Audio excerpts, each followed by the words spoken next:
What up, YouTube? It's your boy two-time Moto TV, and we back with another video. Yo, today we will be talking about the suspension on the 2004 Crown Victoria. This is a video that was recommended from one of my subscribers. He said do a suspension video. I want you guys to know that anything you guys want to see on my channel, yo, this channel is for y'all. I really don't, try to just throw videos out there or just try to make videos, you know what I'm saying, just to make content. That's not what this channel is about. I'd rather make it for you guys, what you guys want to see. So you guys make sure that y'all put out there in the comments or hit me in my DMs at Rico_Bambino on Instagram. I did just start one of them up about a month some change ago. So you guys hit me up, man. Let me know what y'all want to see. Let me know if it's anything about a car, period. If you got questions about something, I can definitely make a video that'll give me insight on what you guys really want to see. So yeah, I'm bringing this content for y'all and not myself. I could just, like, already have the knowledge for a lot of this stuff, so I don't really have to do the content, but this stuff is for y'all. So yeah, today we're gonna talk about the suspension setup that I have on this Crown Vic. We're gonna also talk about suspension parts that go wrong on the Crown Vic, things that you want to look out for when you buying a Crown Vic, things of that nature.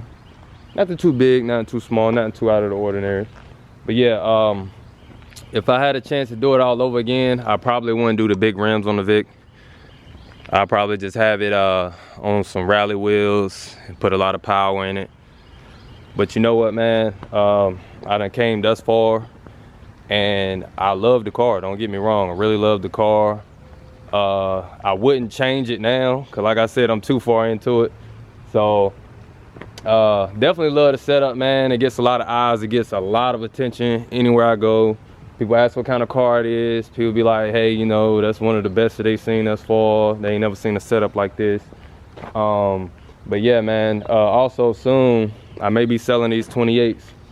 So if you guys are interested in buying some 28-inch rims, yo, let me know. They are in great condition. They have nice tire tread on them, excuse me, on all tires, because I do plan on possibly going 30s and then starting on a whole nother project, whether I continue to finish the interior. I'm definitely gonna be doing some motor work also this year, probably a Pro Charger. So yeah, you guys stay tuned with that. Also got another project coming to the channel. I think I told y'all in the last video towards the end. So y'all be looking out for that, man. I got another car coming to the channel. Faster car, way better looking car. It's not gonna be no lifted car on no big rims or nothing like that. But this car got tons of power. So anyway, without further ado, guys, I do want to start with the front suspension.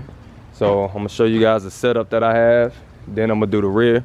Show you guys what setup I have back there. Then I'm gonna tell you guys what to look out for when you are buying a Crown Vic that's not lifted, whether it's a police car or like a sedan, family sedan or whatever. So yeah, y'all stay tuned, man, and check out what I got. All right, so we are gonna start with the passenger side of the vehicle. Just a little FYI, guys, I'm only gonna do one side of the car, so you know what you have set up on one side, the other side is identical. So you guys will get the gist of the setup that we got. So we have 28-inch rims. They are 10 inches wide, and we do have a spacer back here because these are Chevrolet rims. This came off of a Chevy Camaro, so it has a Chevy lug pattern, but I have a Ford setup, so I needed this adapter here. I wouldn't really call it a spacer, but it acts as both, so it's a spacer and a adapter. So I have my Ford lug pattern in the back here, and then I have my Chevrolet lug pattern in the front just to connect to the wheels. That's why my wheels poke out like that. Whether you guys like it or not, that's just how the setup is. I know some guys are triggered by it. I'm really not. A lot of people like it, and I love it. So what we have here is we have a 5-inch lift cup sitting on top of the coilovers. So 2003 and on up comes with coilovers. So you will have a shock in the center with your spring on the outside of it, and the 2002, the 98 through 2002 have just the springs on the front. So a lot of guys will put like those knuckles in here to keep that space. so that they can lift the car. Just depending on what you want to go with that, I would suggest going with the rubber blocks. That's what they're called blocks. I would suggest going with the rubber blocks because they don't squeak. The only thing you have to worry about that is after a while, it'll take some time, but those rubber blocks will start to wear down, so you just have to replace them. But I mean, hey, like $20, man. So you pop them out, pop some new ones in, boom, you'll get a few years out of it, before you start seeing a little bit of sagging. But the metal knuckles, they like to squeak a lot, so I don't really suggest using those, but you can if you want to.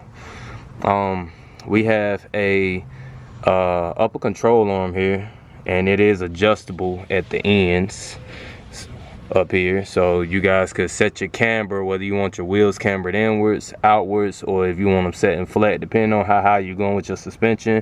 This bar right here, this whole upper control arm, will adjust to the setup that you have. It also comes with some good ball joints.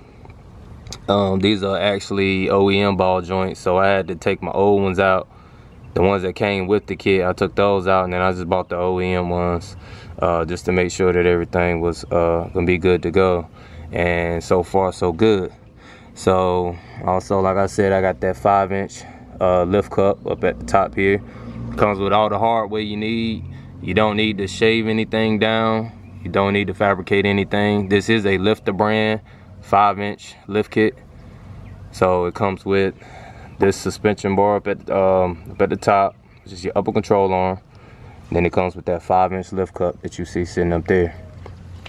Also, another thing that I do want to show you guys while I'm still sitting here at the front is that a lot of guys would tell you that you cannot put your front sway bar back on. That is BS. There's always ways around stuff. I have these 2-inch blocks here, so it just creates that space, because if I didn't have this 2-inch block, this sway bar will have so much strain and stress on it that it's actually bringing the car down in the front. So you won't really have a 5-inch true lift in the front when you do that. So you can actually get a block like this fabricated. If you guys know anybody with a machine shop, show the guys the video. They can actually make you something like this. It's simple. Just make sure that your hardware will line up, bolt it up, and you're good to go. And while I'm still sitting at the front here, things that you need to look for on a Crown Vic when you're buying it: make sure that you don't have a leaking rack and pinion system. A lot of these police cars, man, they beat the heck out of them. Yeah, they do a lot of maintenance on them, but some things just go underneath the radar and you would never know until you actually buy it. The rack and pinion system is not expensive and it's not hard to replace, but it's still a headache if you're having to deal with it not knowing that it's there. So when you guys buying a Crown Vic, whether you're just checking out the motor, making sure that it runs good, you also need to check out the suspension setup. Like I said, this rack and pinion tends to want to leak, tends to squeak, and sometimes you hear like a lot of popping and stuff going on. So yeah, you just need to check everything out. Also, you need to check out your outer tie rods, your outer tie rod links, which is this. I usually check right here. Make sure that that bushing isn't cracked. Mine's, you can refill it. There's a little knob piece that I usually put at the bottom. Fill it up with grease. Just make sure that this isn't cracked or corroded or just looking terrible, because this tends to get a lot of play in it after a while if it's not replaced. And that'll tend to make your wheel want to wobble while you're going down the road. Also, you got sway bar links. You want to check and make sure that your sway bar links are attached correctly and are in good shape. As you can see, my link is here. And those are really the major parts to look for with the suspension in front of the Crown Vic. If you got shaking in the steering wheel, that can come from multiple things. I actually got a little bit more shaking in the steering wheel. Ever since I replaced that wheel bearing on the front here, it actually gotten a lot better. Like my steering wheel don't shake as much. That's still a little bit amount of shaking. I can definitely tell that it's coming from this side here, because the bearings was going on both sides, but it was just way worse on that side. So I'm about to replace this side here coming up in probably like the next week. That should take all that shaking out of the steering wheel. Then I'll go and get another alignment. Everything should be good to go. But if you're feeling that shaking in your steering wheel, it can come from multiple things. It can come from your outer tie rod links. It could come from your wheels not being mounted or balanced correctly. It could come from your wheel bearings going bad, because that'll tend to make your wheel want to do this here and all of that. Like, it'll have like a lot of play in it. So you want to check out all that stuff when you are buying a Crown Vic. That'll be like the most major things for the front. Also, maybe your rotors are warped. The car could have been sitting for a while, or brake pads could have heated the rotors up, you know, to a maximum. Like I said, they dog these cars all the time. So you want to check out for those things if you are having shaking in your steering wheel. They are like the major components that really just go wrong or go bad in these cars. But everything is so easy to replace. It's nothing that you should get discouraged into buying one. Every car got their pet peeves with them. Every car got their issues that tend to just happen on every car, you know. So that's just minor stuff with this one. None of these parts are expensive, guys. So now we're headed to the rear. As you can see, that's a true 5-inch in the rear. And I do have some beefy rear trailing arms. Everything that I'm telling you guys has come from my Lifter brand kit. So you guys check out my older videos. You can see how much the Lifter brand kit was, where I got it from. And I spoke to a guy named Jonah that works for Lifter brand. He's awesome. He'll help you out with anything. He know everything about these cars. He can basically tell you what to do and what not to do without even looking at your car setup. So yeah, I got these beefier rear trailing arms. They do come with like the stock thin ones, and these are adjustable. The reason why they are adjustable is so that it could set your rear flat. You don't want your springs cocked to the side, so this adjustment allows it to bring this top in if I need to, you know, flatten it out, or to kick the bottom out.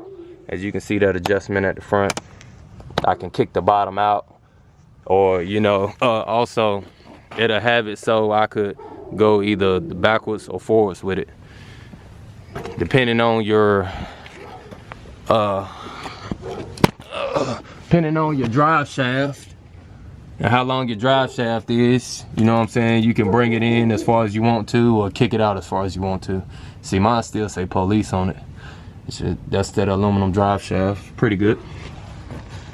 So it also comes with rear pan handlebars. I don't think I ever got a chance to really show y'all what that is, but it's these beefier bars here, and it connects to your rear end, so it keeps your rear end in place nice and centered. So as you guys can see, they are adjustable also. And also, the rear sway bar link is also another issue that guys would tell you, hey, you don't need your rear sway bar. Yo, that is BS. Your car is gonna feel like it's going all over the place, and you do not want that. So I did buy these pieces here from a sway bar link kit that actually goes with this car. So majority of them comes with one of these. I had to get 2 of them. Simple fact is, because my car sits so high, I still needed to be able to connect to it. So this long bolt here, the only thing you got to do is just take your old bolt out, go and match it up at like Home Depot or any other hardware store, and make sure that it's the same diameter as this, to where it'll be able to slide through these sleeves, and that is long enough to stretch all the way up to this plate, so you'll be able to screw it in. I don't know why it's not focusing, but yeah, right there at the top you can see the bolt right there. So yeah, just make sure it's long enough and is the right diameter, and it's not made of anything that's weak, so that these things don't pop off or whatever. But yeah, the same thing is done with the other side over there. I don't know if you guys can see that, but yeah, you guys get the gist. Last but not least, these are the shocks from the Lifter brand kit. You can also run Ford F-150 or 250. The only problem that you will have on all of these shocks, which because this is aftermarket shocks, as you see, I had to put some washers in between there just so that I didn't have as much space going back and forth side to side. So yeah, you can feel this. You can feel this gap up, which I can see that a lot of my washers done broke off and then went somewhere. So I'm gonna have to redo that one of these days, but I'm trying to get it to focus. There we go. Yeah, so just put washers that's big enough to go around this bolt here on each side. Fill that side up so that way you don't have it so compressed while you're trying to put this shock in the inside. So yeah, F150 and F250 shocks will work for this car. It will give it a nice little lift, nice little cushion also. But these are the Lifter brand shocks. I don't know whether they F150, F250, or just some fabricated shocks that Lifter brand kit has to offer. But yeah, that does work. It does work wonders, guys. And the F150 and F250 shocks will mount directly up to the top. So the top, you don't have anything to worry about, but a lot of guys had an issue with their bottom. And that's just the way that you can take care of that bottom without having any issues and without your shock sliding from side to side and possibly snapping off. But yeah, guys, that's everything with the suspension video, man. I hope you guys enjoyed it. Anything that you guys want to see next, y'all let me know in the comments below. Like I said, it can be anything that deals with a car. All cars are similar in their own little ways. I can tell you whether it's easy to get to, whether it's hard to get to, or if not, I can just do my own research on it and come out here and actually show you guys like the easiest way to, you know, take something off and put something back together. I may even do it with this car, you know, just take something off, clean it, put it back together. If you guys, you know what I'm saying, recommend a video down below. I'm gonna try to get to everybody's comment. I'm gonna try to do a video for everybody. You know, one person got something that they want to see, then I'm gonna try my best to you know, make it happen for you. So yeah, this is just one of them. Like I said, the weather been so terrible lately, man, that it took me a while to get this video out, but now since I got a little break in the sky, I went on ahead and did it for y'all, man. So yeah, those are the suspension parts that I have on my Vic, and these are things that you also want to look out for when you're buying a Crown Vic. There's really nothing that's bad about the rear end. You just want to make sure that you're shifting good and everything like that, because your rear end gears could be going bad. It could be anything, man. So yeah, two-time Moto TV out, and until next time, man, y'all hold it down. Y'all have a great day, and we out of here, baby. Peace.